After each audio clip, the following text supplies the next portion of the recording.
আপোনালোকে এবাৰ মধুসোলেং খাইছেনে? মই আজি বাৰীৰে মধুসোলেং কেইডালমান আনিলোঁ। ভাবিলোঁ দুপৰীয়া অকণমান মাছ আছে, মাছৰ জোলকণ মধুসোলেঙে দি বনাওঁ। মধুসোলেং আৰু চবেই খাই চিনি পায়, মানে নজনা নায়েই, নজনাসকলে অকণমান জানিবও পাৰিব।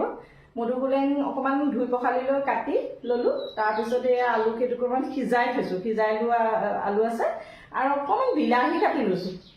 বিলাহী কাটি এতিয়া মই কেৰাহীখন জ্বলাওঁ, জ্বলাই পেলাই আপোনালোকক দেখুৱাম মই কেনেকৈ বনাওঁ। এয়া মই গেছটো জ্বলাই ল'লোঁ।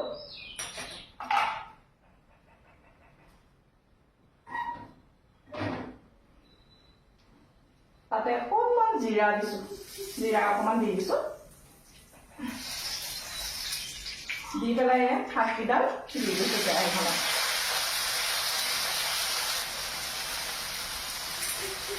অকণমান লৰাই দিলে এই পটককৈ সিজে, মানে একদম দিয়াৰ লগে লগে মানে গলিয়ে যায় বস্তুটো, বেছি টাইম নালাগে। এতিয়া মই বিলাহীকণো দি দিওঁ, বিলাহী এখন দি দিছোঁ। বিলাহী দিলে ৰংটো ধুনীয়া হয় আৰু খাবলৈও ভাল লাগে, অকণমান জুতি লগা হয়। কোনোবাই যদি নাই খোৱা এনেকৈ অকণমান বনাই খাবচোন, বনাই খালে মানে বস্তুটো ভাল লাগে আৰু এতিয়া গৰম আহিছে যে, গৰমত অকণমান টেঙাৰ জোলটো খাবলৈও মন যায় ন। এয়া চব একেবাৰে সিজিয়ে গ'ল পটককৈ। মই এতিয়া অকণমান হালধি দি দিছোঁ দেই, হালধি অকণমান দি দিছোঁ। নিমখটো সকলোৱে নিজৰ মতে দিব, ময়ো নিজৰ মতে দি দিছোঁ। কোনোবাই অকণ বেছি খায়, কোনোবাই কম খায়। অকণমান চেনি দি দিছোঁ দেই, চেনিকণ দিলে মানে অকণমান জুতি লাগে।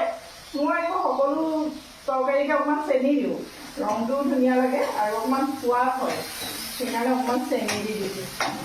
এতিয়া সিজাই লোৱা আলুকেইটুকুৰা দি দিম। এয়া দিলোঁ, হয়ে কৈছে আলু সিজাই লোৱা আছে, শাকখন গলিয়ে যায়।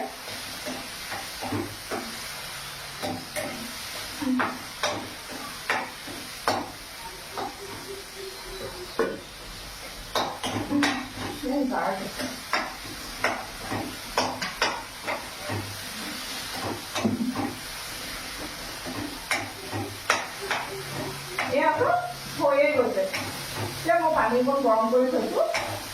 গৰম পানী দিলে মানে ভাল জোলবিলাকত, তেতিয়া ভাল হয় বস্তু। গৰম পানী দি দিছোঁ।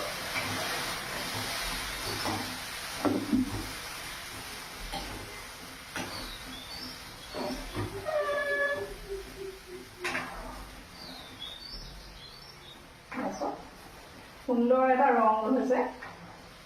অকণমান ঢাকি দিওঁ, তলটো আহক, অকণমান ঢাকি দিছোঁ। ঢাকি দি পেলাই মই মাছ 3 পিচ আছে তাকে দি দিছোঁ।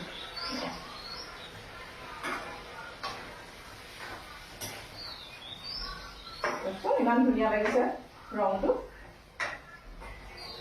গৰম দিন অহাৰ লগে লগে টেঙা জোলকণ খাই পেলাই ভালো লাগে। আপোনালোকে নাই খোৱা যদি কোনোবাই খাবচোন, এনেকৈ বনাই সোৱাদো লাগে। আৰু খাই পেলাই কেনেকুৱা লাগিছে মোক জনাবলৈ নাপাহৰিব দেই। এয়া আপোনালোকৰ আগত দাঙি ধৰিলোঁ মোৰ মাছৰ জোলকণ। ভাল লাগিছেনে ৰংটো দেখি? Thank U.